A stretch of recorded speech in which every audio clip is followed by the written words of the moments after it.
The sun was bright over Maplewood Estates, the kind of peaceful suburban morning where everything looked perfect, except for the two self-proclaimed queens of the neighborhood, Linda and Cheryl, the HOA Karen sisters. Everyone in the neighborhood knew them.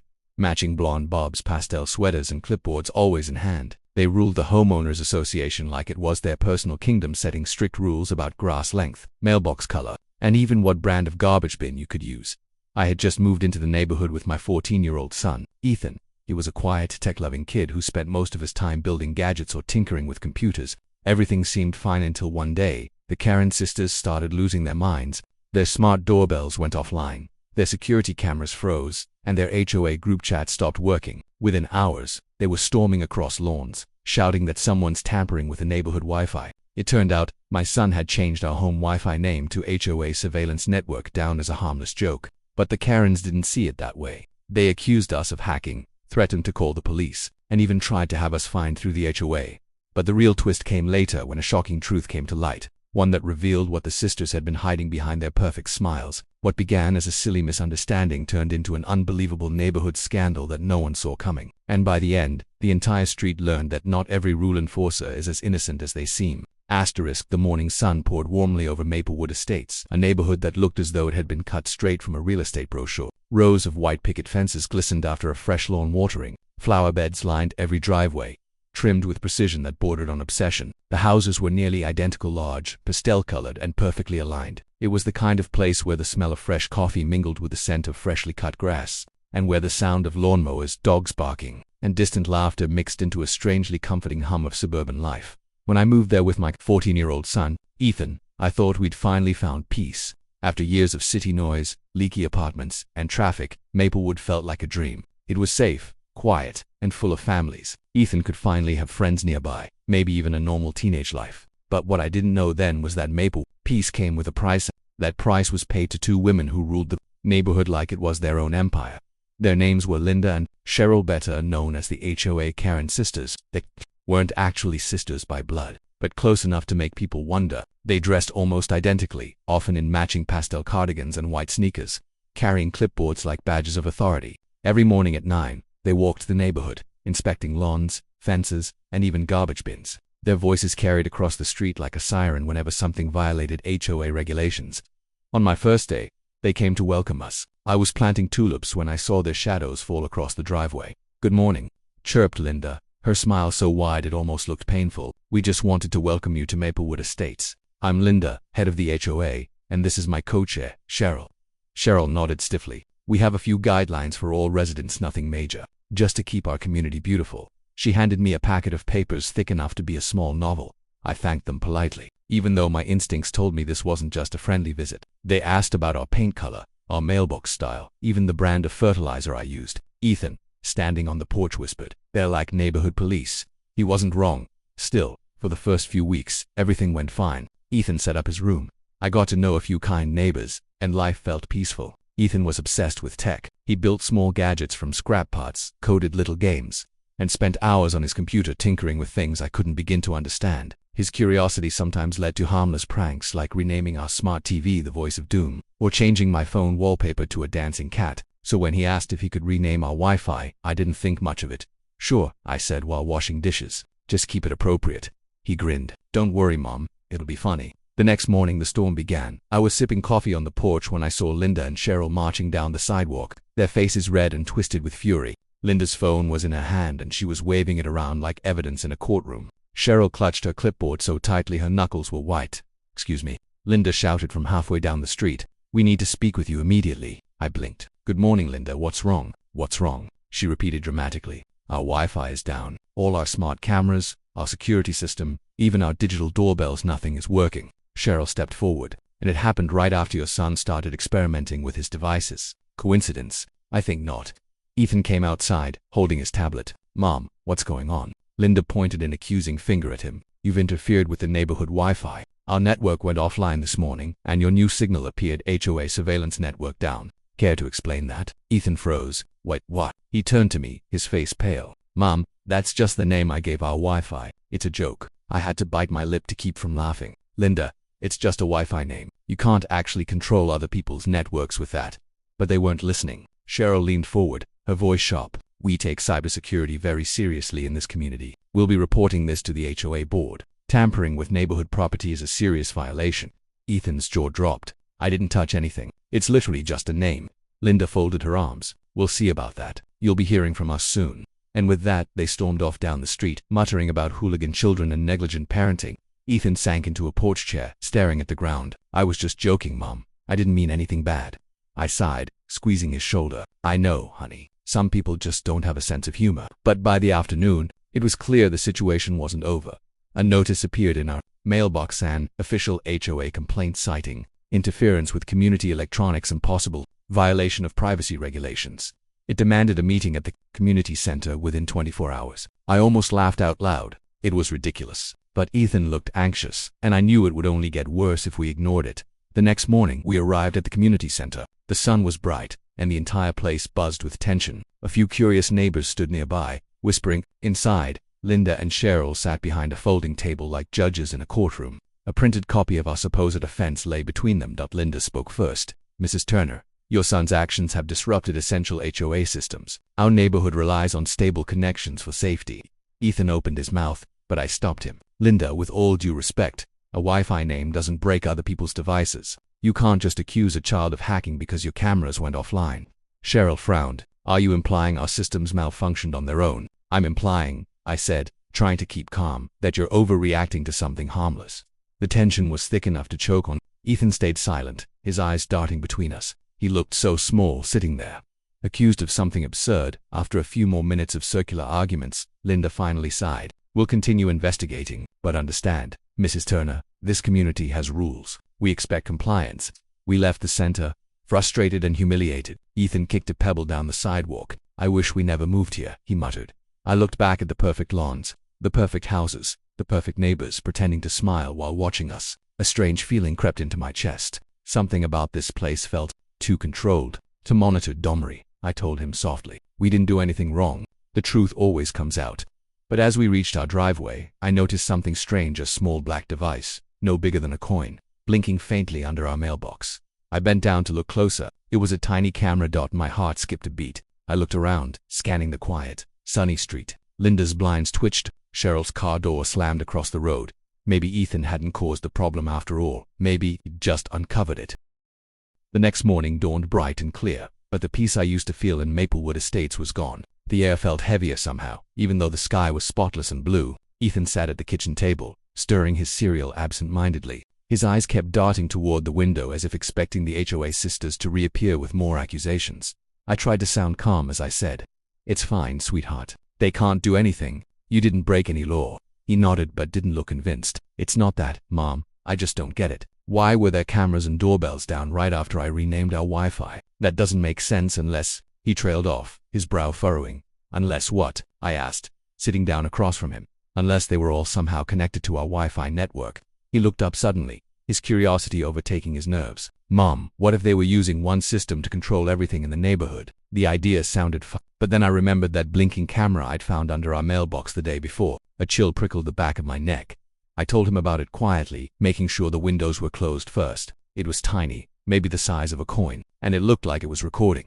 Ethan's eyes widened. "That's not normal. Mailboxes are private property. Mom, if that's a camera, someone's been spying on us." We decided to check again. The sun was already high by the time we stepped outside. The streets of Maplewood looked as perfect as ever, clean lawns, trimmed hedges, sprinklers spraying in rhythmic arcs. Yet, beneath that calm perfection, something felt wrong. Ethan crouched near the mailbox, using a small screwdriver from his pocket. Within seconds he pried the device loose. "It's a Wi-Fi-enabled camera," he said, inspecting the back. "Probably sends footage to a local receiver. Look, no manufacturer logo, no serial number. That's weird." I swallowed hard. "Can you tell where it's connected?" "Maybe," he said, pulling out his laptop. He connected to our Wi-Fi and started scanning for nearby signals. Lines of code flickered across his screen as he searched. After a few minutes, his eyes narrowed. "There's a hidden network broadcasting from somewhere close, something called HOA control system. That's not a normal Wi-Fi name, and it's encrypted with a high-level security protocol."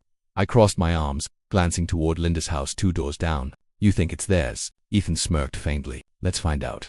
He switched to a diagnostic tool, mapping out the signal strength as we walked down the street. The closer we got to the HOA office's small white shed near the community park, the stronger the signal became. By the time we stood directly in front of it, Ethan's laptop beeped. "This is it," he whispered. "The network's coming from inside."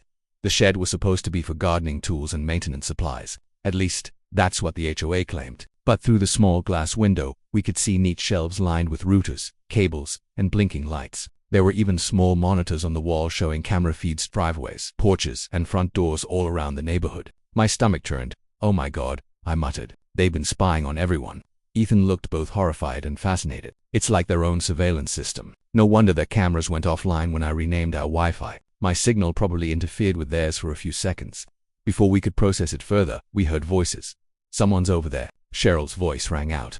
Sharp as glass, Ethan yanked me behind the shed just as the two Karen sisters came marching across the park, their clipboards bouncing with each step. Linda was frowning, squinting toward the building. "I told you, Cheryl, someone's been near the network hub. The signal dropped again this morning."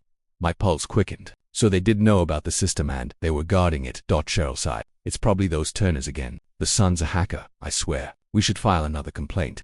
Linda nodded. "I already have the paperwork ready. They don't belong here, Cheryl. They're disturbing the order." Ethan's eyes met mine, and I could tell he was barely holding in his anger. He whispered, "They're talking about us like we're criminals." We waited until they went inside the shed, then slipped quietly back home through the side path. My heart was pounding. The image of all those camera feeds haunted me. It wasn't just invasion, it was control. Back at home, Ethan began collecting evidence. He took pictures of the hidden camera, the Wi-Fi readings, and even recorded a video explaining how he found the signal. "If they try to accuse us again, we'll have proof," he said firmly. I wanted to call the police, but Ethan stopped me. "Mom, if we call too early, they might wipe everything. We need to be sure we can prove it's them." So we waited. That afternoon, I pretended to do yard work while keeping an eye on their house. The sisters were unusually active, walking from door to door, talking to other neighbors. Their tone was calm and polite, but the faces of the people they spoke to were uncertain, nervous even. I caught snippets of their words. Cyber threat, neighborhood safety, uncooperative residents. They were spreading rumors about us. By evening, our inbox was flooded with HOA emails filled with accusations and warnings. Unauthorized Wi-Fi activity detected, potential breach of community security, failure to cooperate with HOA investigations. Ethan groaned, rubbing his forehead. "They're turning everyone against us." But then, something unexpected happened. Around sunset, our next-door neighbor, Mr. Ruiz, knocked on our door. He was an older man, kind, always smiling when we waved from across the lawn. That evening, though, he looked serious. "Listen," he said quietly, glancing around before stepping inside. "I heard what those women are saying about you too. I don't believe it. I've been having trouble with my Wi-Fi too and with my cameras. They started blinking at random times, sometimes when no one's even outside." Ethan looked up sharply. "Can I check your network?" Within minutes, he found the same hidden signal running through Mr. Ruiz's system. The HOA had connected to his cameras too without permission. Mr. Ruiz cursed under his breath. "Those nosy women. I should have known. Always telling people it's for our safety." It was the confirmation we needed. Ethan turned to me, his voice steady and determined. "Mom, I'm going to expose them. Not just to the HOA board, everyone in Maplewood deserves to know." I wanted to tell him to be careful, but the look in his eyes stopped me. He wasn't scared anymore, he was focused. For the first time, the power the Karen sisters had held over us seemed to fade. That night, under the soft glow of the streetlights, we sat together on the porch as Ethan typed on his laptop, preparing to uncover the truth. The neighborhood looked peaceful, the lawns still, the air quiet, but behind those windows, behind those smiles, we now knew Maplewood Estates wasn't perfect at all. It was being watched, and my son had just found the key to everything. Morning sunlight crept through the blinds, painting thin golden lines across the living room floor. It should have been an ordinary day, the kind of day where people watered their lawns, kids rode bikes, and dogs barked at mail carriers. But inside our house, the tension was thick enough to touch. Ethan was already awake, typing furiously on his laptop, his face lit by the blue glow of the screen. He looked focused, almost older somehow, as if the events of the past few days had aged him. "Mom," he said without looking up, "I'm tracing the signal from the HOA system. If I can find out exactly where it's transmitting, we can prove what they've been doing."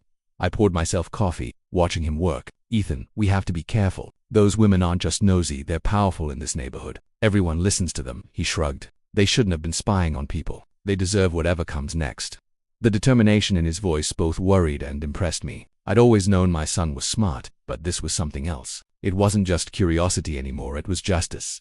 A soft knock at the door broke the silence. I froze. For a moment, I thought it might be Linda and Cheryl again, ready with another accusation. But when I opened the door, it was Mrs. Patel from across the street. She looked around nervously before stepping inside. "I'm so sorry to bother you," she whispered. "I just wanted to say, think you're right about those women." Ethan perked up immediately. "You've noticed something too?" Mrs. Patel nodded. Yesterday I was gardening, and I found a small device behind my rose bushes. I didn't think much of it, but after hearing what they said about you, I decided to take a closer look.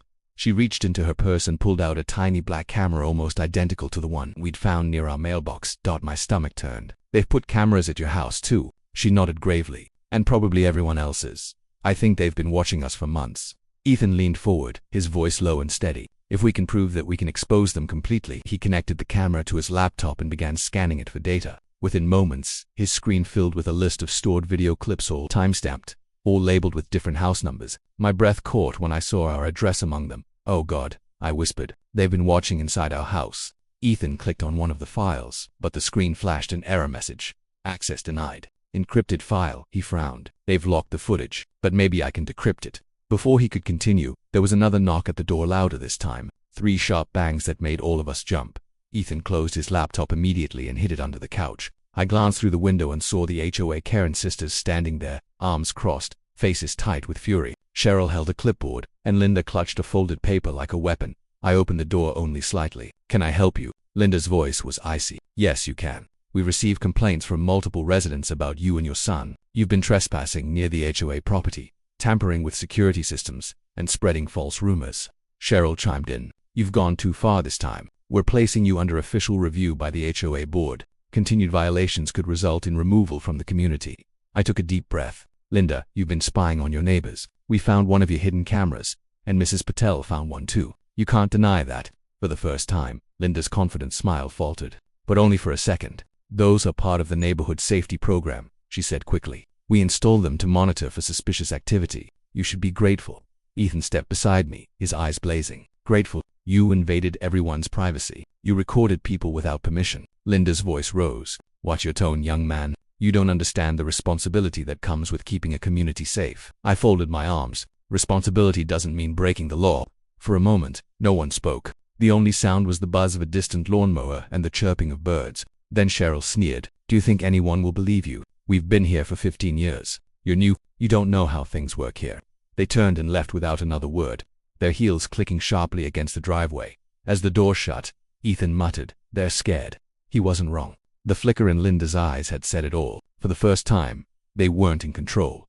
Later that afternoon, Ethan worked non-stop decoding the encrypted footage. Hours passed. I brought him sandwiches and water, but he barely looked up. Finally, as the sun began to set, he gasped, Got it. I rushed to his side. On the screen was a paused video of our front yard, filmed from the tiny hidden camera. The date was from 2 weeks ago. He clicked play, and the footage came to life. There I was, watering flowers. Then Ethan appeared, laughing at something. Harmless moments, ordinary life. But the thought of someone secretly watching us made my skin crawl. He clicked through other clips, neighbors walking dogs, kids playing, people bringing groceries home. Every moment had been captured without their knowledge. It was terrifyingly invasive. Ethan's voice was quiet. They've been spying on the whole neighborhood. Look, this one's from the Thompsons' backyard. And here's the Ruiz house. It's all connected to that HOA control system.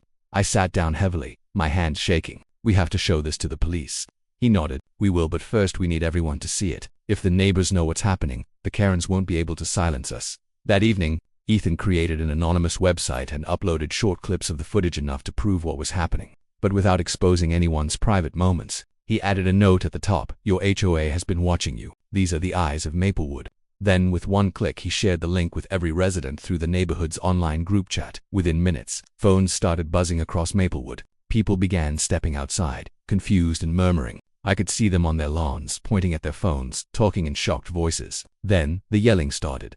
From down the street, Linda and Cheryl emerged from their house, looking panicked. They tried to calm people, claiming the footage was fake, that it was digitally manipulated, but no one was listening. Neighbors surrounded them, furious, demanding answers. Ethan and I watched from our porch as the perfect harmony of Maplewood Estates began to crumble. The sisters' control was slipping away, and there was nothing they could do to stop it. Mrs. Patel came running over, breathless but smiling. Everyone's seen it, she said. They're done for. Ethan grinned for the first time in days. Good, they can't hide anymore. As the crowd grew louder, the sun dipped lower, painting the houses in gold and orange. The calm, picture-perfect neighborhood no longer looked so perfect. It looked real for the first time, and though I knew the battle wasn't over, one thing was certain. The eyes of Maplewood had finally been opened. The morning after the neighborhood's uproar felt like the calm after a storm, or at least, the eye of one. The sun rose over Maplewood Estates just as it always did, washing the pastel houses in warm light. But something in the air had changed. The usual cheerful chatter between neighbors on morning walks was gone. Doors stayed shut, curtains stayed drawn. The peace of Maplewood had cracked, and the truth was seeping through. When I stepped outside to collect the mail, I noticed something strange. There were no HOA newsletters on the porch, no neatly folded reminders about lawn maintenance or trash bins. For the first time since moving here, silence hung where the HOA's voice usually ruled. Ethan joined me on the porch, holding a mug of hot chocolate instead of his usual soda. He looked tired but satisfied. "The website's still up," he said. "Hundreds of people viewed it overnight. I think everyone's seen the videos." I gave him a small smile. "You did something brave, Ethan. You told the truth." He nodded, though his eyes flicked nervously toward the HOA office shed down the street. The same place we'd discovered the surveillance system. "I don't think they'll give up that easily, Mom. People like Linda and Cheryl don't go down without a fight." He was right. By mid-morning, a new email hit everyone's inbox. The subject line read, "Urgent HOA announcement, false information alert." The message, written in the usual formal tone, denied everything. "Dear residents, please be advised that the recent online material circulating within our community is entirely false and defamatory. The HOA's security system is legitimate, approved by local regulations, and intended solely for community protection. Sincerely, Linda Preston, HOA chairwoman." Ethan snorted. "They're doubling down." But denial couldn't hide the truth anymore. Within hours, neighbors began gathering outside the HOA shed, whispering and pointing. A few bold ones even knocked on the door, demanding to see the inside. When no one answered, suspicion only grew. By noon, a crowd had formed. Mr. Ruiz, Mrs. Patel, and half a dozen others stood together, their faces determined. For years, they had followed the sisters' rules: paint colors, lawn lengths, fence styles, never daring to question them. But today, people weren't afraid. I joined them as Ethan trailed behind, holding his laptop in case he needed proof. Mr. Ruiz was the first to speak. "We want to see inside the shed," he said loudly, facing the small building. "You told us it was for storage, but we all know what's really in there." A moment later, the door creaked open. Linda stepped out, her face pale but composed. Cheryl followed, clutching a clipboard as though it could still protect her authority. "Everyone, please remain calm," Linda began, her voice shaky but trying to sound firm. "There's been a misunderstanding. The equipment in this building is for the safety of our neighborhood. We are authorized." "Authorized by who?" Mrs. Patel interrupted sharply. "Because I never signed anything saying you could spy on my family." Cheryl's jaw tightened. "We're not spying. We're monitoring potential threats. There have been incidents in nearby neighborhoods." Mr. Ruiz stepped forward. "And what threats were you expecting in Maplewood?" "Kids riding their bikes too fast." A few neighbors laughed bitterly. The sisters looked around, realizing they were outnumbered. Ethan moved closer and spoke clearly. "You weren't protecting anyone. You were controlling them. Your cameras recorded everything. I traced your system. It's all connected here." He pointed toward the shed. "If you're so sure you've done nothing wrong, then let us see inside." Linda's confident facade finally cracked. "You have no right to demand access," she snapped. "This property belongs to the HOA." Mr. Ruiz folded his arms. "Then we'll call the police." That word police hung in the air like a THUNDERCLAP. For the first time, genuine fear flashed in Linda's eyes. She looked at Cheryl, who whispered something quickly. Then, with a trembling sigh, Linda stepped aside. "Fine, but you'll see there's nothing illegal here." Ethan led the way. The crowd followed as the door swung open fully, and the truth was laid bare. Rows of routers, monitors, and tangled wires filled the small room. Screens flickered with live footage. Every corner of the neighborhood displayed on a grid of tiny windows. There were names beneath each one. Ruiz driveway, Patel garden, Turner porch, Thompson backyard. Gasps rippled through the crowd. "Oh my God," whispered Mrs. Patel. "That's my house." Ethan walked over and disconnected one of the cables. The screen blinked off instantly. "It's all live. Every single one." Linda's voice quivered. "We only installed cameras in public areas." "Public?" Mr. Ruiz snapped. "Since when is my backyard public?" Someone pulled out their phone and started recording. Others followed. Within seconds, the sisters were surrounded, faces once polite and submissive, now filled with anger. "Get out," shouted a man from the back. "You don't run this place anymore." Linda tried to speak, but her words drowned in the noise. For years, she'd ruled through fear and rules, but fear only lasts until people find their voice. And that moment had come. The police arrived an hour later, summoned by several residents. By then, half the neighborhood had gathered around the shed, watching as officers questioned the sisters. Ethan showed them his laptop, explaining how he found the hidden Wi-Fi network and decrypted the files. One of the officers looked stunned. "You mean they had access to private camera feeds?" Ethan nodded. "Every house that used smart devices connected to their system automatically. They were watching without consent." Linda tried one last defense. "We didn't watch. We only monitored. It was all for safety." The officer shook his head. "Ma'am, you'll need to come with us." Cheryl burst into tears, begging them to understand. But it was too late. The neighbors watched silently as the sisters were escorted to a patrol car, clipboards still clutched in trembling hands. As the cars drove away, a collective sigh swept through Maplewood. People hugged, some cried, others simply stood in shock, realizing how deeply they had been violated by those they trusted most. Ethan closed his laptop and looked up at me, eyes bright with relief. "It's over." I smiled faintly. "You did it, Ethan. You really did." That evening, as the sun dipped low, the neighborhood felt different, not perfect, but free. Children played outside again, laughter echoing between the houses. For the first time since we moved in, people actually talked to one another, not about rules or appearances, but about real things. Mrs. Patel dropped by with homemade samosas as a thank you. Mr. Ruiz offered to organize a community barbecue to celebrate the end of the surveillance state, as he jokingly called it.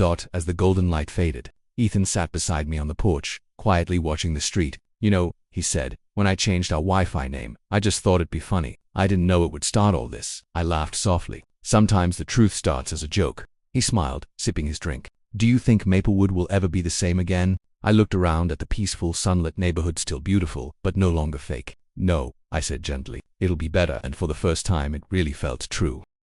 The days that followed felt like a slow exhale after years of tension. The police investigation into Linda and Cheryl's secret surveillance network spread beyond Maplewood Estates, reaching the local news. For once, the quiet, manicured neighborhood was front-page material. Reporters stood at the gates with cameras, interviewing neighbors who once feared to even question the HOA. People who had spent years silently obeying rules about fence heights and garden colors were finally speaking out. Everywhere I went, there was a strange mix of shame and relief in the air. Shame for not realizing sooner how far the sisters had gone, and relief that it was finally over. I watched from my porch as a work crew came to dismantle the old HOA shed, the very building that had housed their control center. Wires, routers, and monitors were pulled out one by one, placed into evidence boxes. When the last cable was removed, Ethan and I stood side by side, watching as the shed door closed for the final time.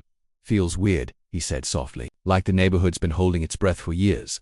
I smiled, brushing my hand across his shoulder. Now it can finally breathe again. Ethan had become somewhat of a local hero. Parents stopped by to thank him, shaking his hand like he was a young detective who had cracked a major case. Even the mayor's office reached out to recognize him for civic courage. I could see how proud he was, though he tried to hide it behind his usual modest grin. But amid all the congratulations, I could tell something else was on his mind. One evening, while the sky blushed orange and pink, he sat quietly on the porch steps. "You know," he said, staring out at the street, "I didn't mean for all this to happen. I just wanted to make a joke. I thought it'd be funny to tease those Karen sisters, but what if I hadn't? What if no one ever found out?" I sat beside him. Then people would still be living under their control. Sometimes the smallest thing, one idea, one mistake can change everything. He nodded slowly, taking that in. "It's kind of crazy how much power they had, and no one even questioned it." "That's how control works," I said gently. "It doesn't start with fear. It starts with comfort. People trade their freedom for the illusion of safety." For a long moment, we just sat there, listening to the faint sound of laughter echoing down the street. Children were playing catch on the grass. The same lawns that had once been inspected and criticized by the sisters were now filled with real-life, imperfect, noisy, joyful life.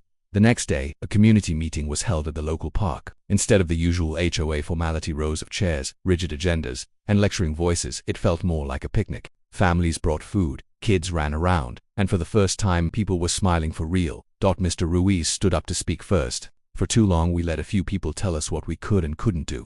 That's not what community means. It's not about control, it's about trust." Applause rippled through the crowd. Mrs. Patel followed him. "We all made mistakes. We turned a blind eye because it was easier. But now, we have a chance to make Maplewood better, together." Then, to my surprise, someone called Ethan's name. The crowd started clapping and cheering for him to say a few words. His eyes widened, but I nudged him gently. "Go on, you've earned it." He walked up to the small podium, looking nervous at first, but when he spoke, his voice carried steady and clear. "I'm not a hero," he said. "I just noticed something that didn't make sense, and I asked questions. Anyone could have done that. But what matters now is what we do next. Maplewood should be a place where people feel safe because of each other, not because someone's watching." The crowd applauded again, louder this time. Some even whistled. I couldn't help but feel tears prick my eyes. My son had grown into someone brave, not just smart, but kind, and willing to stand up for what was right. That evening, as the sun dipped low, the air in Maplewood felt different, lighter, warmer, real. The fences that once divided neighbors now seemed to connect them. People chatted over property lines, shared tools, and laughed about how silly the old rules had been. Someone even hung a banner between two trees that read, "Maplewood, our neighborhood, our rules." A few weeks later, A new community board was elected, not an HOA, but a group of volunteers who met informally to discuss shared issues. Decisions were made through open votes. Everyone was welcome. It wasn't perfect, but it was fair. Linda and Cheryl never came back. After being charged with invasion of privacy and misuse of surveillance equipment, they sold their house quietly and disappeared. Rumor had it they moved to a different state. Nobody missed them. Their old house sat empty for a while, until a young couple moved in, a pair of teachers who spent weekends planting sunflowers and waving at every neighbor who passed by. One afternoon, Ethan and I were out walking when he stopped suddenly and looked around. "You know, it actually feels like home now," he said. I smiled. "It does." He grinned. "So, what should we name our new Wi-Fi?" I laughed, shaking my head. "Let's keep it simple this time. Maybe something normal." He smirked mischievously. "What about Freedom Network Restored?" I burst out laughing. "Okay, that one's perfect." And just like that, life in Maplewood began to feel normal again, though a better kind of normal. A place where people didn't have to pretend, where they looked out for each other because they wanted to, not because someone told them to. As I sat on the porch that evening, watching the sun sink behind the rows of houses, I thought about how strange it was that all of it, the chaos, the truth, the change, had started with something as small as a Wi-Fi name. It reminded me that sometimes the biggest transformations begin with the simplest sparks. Ethan came out with 2 cups of lemonade and sat beside me. The cicadas sang softly in the trees, and the golden light washed over the peaceful street. "You think things will stay like this?" he asked quietly. I looked around at the neighbors talking, kids playing, and laughter spilling through the air. "If we keep caring," I said, "they will." And in that moment, Maplewood wasn't just a neighborhood, it was a family. The cameras were gone, the fear had faded, and the sunlight finally touched every corner that had once been hidden in shadow. It was a new day, and this time, we were the ones watching over each other.